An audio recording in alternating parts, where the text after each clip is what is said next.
Hey everyone, welcome back. Today we're going to dig into something that, it's really important for, any relationship, Mhm. but it's something we often just kind of did avoid. Talking about money, Yeah. specifically, how to handle different financial goals as a couple. Right, right. And it's trickier than it Oh, sounds. for sure. Yeah. But luckily, we found these 5 awesome tips to help us navigate this whole I thing. was going to say, these aren't your typical generic tips. These are really insightful. Yeah, even just glancing at them got me thinking. Ugh. So, tip number 1 is discuss your financial priorities. Seems kind of obvious when you say it like that. It does, doesn't it? But you'd be surprised. Right. Like, how many of us actually sit down and do that? And I mean, really do it, not just, oh, yeah, we should save more. It's about figuring out what matters most to each person. Yeah, like, what are your dreams? What are you scared of, financially speaking? Exactly. If you don't even know where you both stand, it's like trying to build a house without a blueprint. You're just going to end up with a mess. Totally. Speaking of common ground, that leads us right into tip number 2. Find common ground. Now, that doesn't mean you need to have the exact same goals, right? Definitely not. I mean, come on, you're two different people. It's about finding that overlap. Maybe you both value travel Ooh, yes. or early retirement or leaving something for the kids, that kind of thing. Right, those shared values become like the foundation for your financial future together. Exactly. It's about finding that common purpose. So we found common ground. Tip number 3 is where the rubber meets the road. Create a joint financial plan.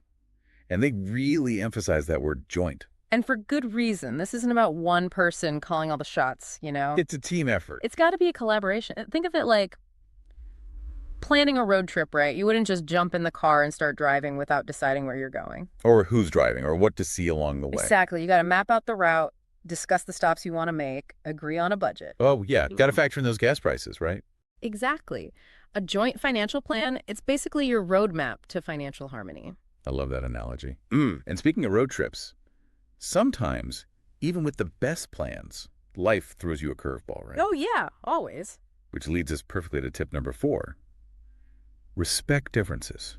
Because, let's face it, no two people are exactly alike, especially when it comes to money. Oh, tell me about it. And those differences, they often come from our past experiences, how we were raised, what we saw our parents do. Yeah, like if someone grew up with a lot of financial instability, they might be more likely to hoard money. Exactly. While someone who maybe, grew up with more financial security, they might be more comfortable taking risks. It's not about judging. It's about understanding where the other person is coming from. Exactly. Once you understand the why behind the what, it's way easier to navigate those sometimes tricky financial conversations. 100%. Okay, last but not least, tip number 5. This one's super important too. Reevaluate regularly. Because life is constantly changing, right? Always. New jobs, maybe you're starting a family, unexpected expenses pop up. Exactly.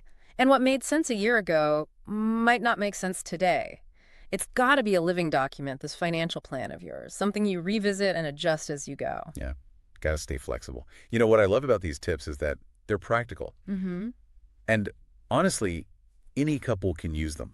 Like, even just hearing them today, I feel better equipped to handle these conversations with my partner. Me too. Me too. And you know what? It really makes you think, like, what emotional baggage am I bringing to these conversations without even realizing it? Oh, that's a good one. Because we all have some, right? It's about being more mindful of that, I think. That's a powerful thought to leave us with. Thanks for diving deep with us today. Absolutely. Always a pleasure. And to all of you listening, remember, building a solid financial future with your partner, it's a journey. A journey you don't have to take alone. Couldn't have said it better myself. Yeah. Until next time.